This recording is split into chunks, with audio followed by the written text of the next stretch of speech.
যদি কখনো ভবিষ্যতে আমি ক্যাফে খুলি তাহলে আমার ঈদ স্পেশাল মেনুতে এই রেসিপিটা কিন্তু আমি অবশ্যই রাখবো।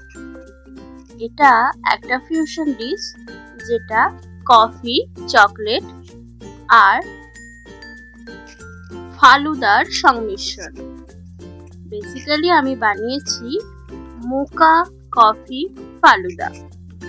তো এর জন্য প্রথমে আমি 200 ml দুধ নিয়েছি আর সেটাকে অল্প একটু গরম করে তার মধ্যে 1 চামচ কফি পাউডার আর 1 চামচ কোকো পাউডার দিয়ে আবার ভালো করে ফুটিয়ে নেব। ওই 3 থেকে 4 মিনিট লো ফ্লেমে ফোটাবো। আর ততক্ষণে এই বেসিল সিডস এটা আমি জলে ভিজিয়ে রাখছি। এটা ভিজতে বেশিক্ষণ সময় লাগে না, ওই 15 থেকে 20 মিনিট মতো। ততক্ষণে দুধটাও আমাদের বয়েল হয়ে যাবে।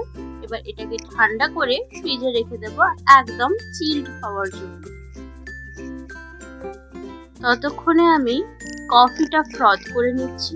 তার জন্য আমি 3 চামচ সুগার আর 1 টেবিল চামচ কফি পাউডার দিয়ে দিয়েছি। তার মধ্যে 2 থেকে 3 টেবিল চামচ গরম জল দিচ্ছি। এবার এটাকে একটা হ্যান্ড ফ্রদারে করে আমি ফ্রথ করে নেব। তার আগে এই সেমাইগুলো সিদ্ধ করতে দিয়ে দিলাম জলে।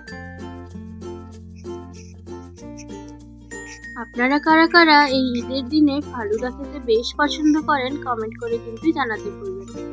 আর এই রেসিপিটা এবছরের ঈদ পার্টিতে অবশ্যই রাখবেন, বাচ্চাদের কিন্তু খুব প্রিয় হয়ে যাবে। আর আপনারা যারা কফি লাভার আছেন তাদেরও মন ভরে যাবে।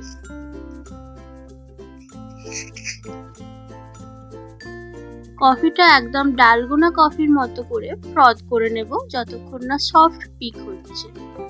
এবার এই সব জিনিসগুলোকে ফ্রিজে ঠান্ডা হতে দেব মিনিমাম আধ ঘন্টা। দেখুন সেমাইটাও সিদ্ধ হয়ে গেছে। তো সব আধ ঘন্টা পর অ্যাসেম্বল করে নেব, তাহলেই হবে। আমি এখানে চকলেট সস দিয়ে একটা ডেকোরেশন করার ব্যর্থ চেষ্টা করেছিলাম, যেটা আপনারা গ্লাসটা দেখে নিশ্চয়ই বুঝতে পারছেন।